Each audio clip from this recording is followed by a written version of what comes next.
Hello friends, welcome back to our channel. Team India యువ batter Sarfaraz ఖాన్కు star allrounder Ravindra Jadeja క్షమాపణలు చెప్పాడు. తన వల్లే సర్ఫరాజ్ ఖాన్ రనౌట్ అయ్యాడని, ఈ విషయంలో తనదే తప్పని పేర్కొన్నాడు. పెద్ద మనసుతో తనను క్షమించాలని 2 చేతులు జోడించి సర్ఫరాజ్ ఖాన్ను వేడుకున్నాడు. ఈ మేరకు ఇన్స్టాగ్రామ్ వేదికగా ఓ భావోద్వేగ పూరితమైన పోస్ట్ను పంచుకున్నాడు. సర్ఫరాజ్ ఖాన్ పట్ల చాలా బాధగా ఉంది. ఇది నా తప్పిదమే. నేను సింగిల్ కోసం పిలుపునిచ్చాను. నన్ను క్షమించు సర్ఫరాజ్ భాయ్, అద్భుతంగా ఆడావు అని ఇన్స్టా స్టోరీలో పేర్కొన్నాడు. ప్రస్తుతం ఈ పోస్ట్ నెట్టింట వైరల్గా మారింది. ఇంగ్లాండ్తో రాజ్కోట్ వేదికగా జరుగుతున్న 2వ టెస్ట్తో అంతర్జాతీయ క్రికెట్లోకి అరంగేట్రం చేసిన సర్ఫరాజ్ ఖాన్ 66 బంతుల్లో 9 ఫోర్లు, 6లతో 62 పరుగులు చేశాడు. తొలి మ్యాచ్లోనే సత్తా చాటాడు.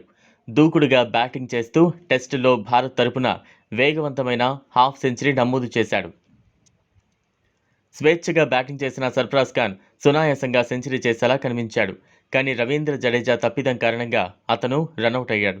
99 పరుగుల వ్యక్తిగత స్కోర్ వద్ద అండర్సన్ వేసిన 82 ఓవర్ 5వ బంతిని జడేజా మిడాన్ దిశగా ఆడి క్విక్ సింగిల్కు పిలుపునిచ్చాడు. నాన్ స్ట్రైకర్గా ఉన్న సర్ఫరాజ్ ఖాన్ జడేజా పిలుపుతో క్రీజును దాటాడు. బంతిని ఫీల్డర్ అందుకోవడం చూసిన జడేజా యూటర్న్ తీసుకోగా సర్ఫరాజ్ ఖాన్ వెనక్కు పరిగెత్తే ప్రయత్నం చేశాడు. అప్పటికే బంతిని అందుకున్న మార్క్ వుడ్ వికెట్లను డైరెక్ట్ హిట్ చేశాడు. దాంతో సర్ఫరాజ్ ఖాన్ నిరాశగా పివిలియన్ చేరాడు.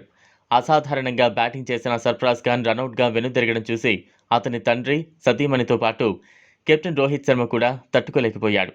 చివరకు రవీంద్ర జడేజా సైతం బాధపడ్డాడు. ఆ మరుసటి బంతుకే అతను సెంచరీ పూర్తి చేసుకున్నా సెలబ్రేట్ చేసుకోలేదు. మ్యాచ్ ముగిసిన అనంతరం డ్రెస్సింగ్ రూమ్లో సర్ఫరాజ్ ఖాన్ క్షమాపణలు చెప్పవచ్చు. కానీ అభిమానులందరికీ తెలిసేలా సోషల్ మీడియా వేదికగా జడేజా సర్ఫరాజ్ ఖాన్కు సారీ చెప్పాడు. మరోవైపు సర్ఫరాజ్ ఖాన్ మాత్రం తన ఇన్నింగ్స్ క్రెడిట్ జడేజాకు ఇచ్చాడు. అతని సహకారంతోనే హాఫ్ సెంచరీ సాధించాలని తెలిపాడు. తొలి రోజు ఆట ముగిసే సమయానికి భారత తొలి ఇన్నింగ్స్లో 86 ఓవర్లలో 5 వికెట్లకు 326 పరుగులు చేసింది. క్రీజ్లో జడేజాతో పాటు కుల్దీప్ యాదవ్ ఉన్నారు.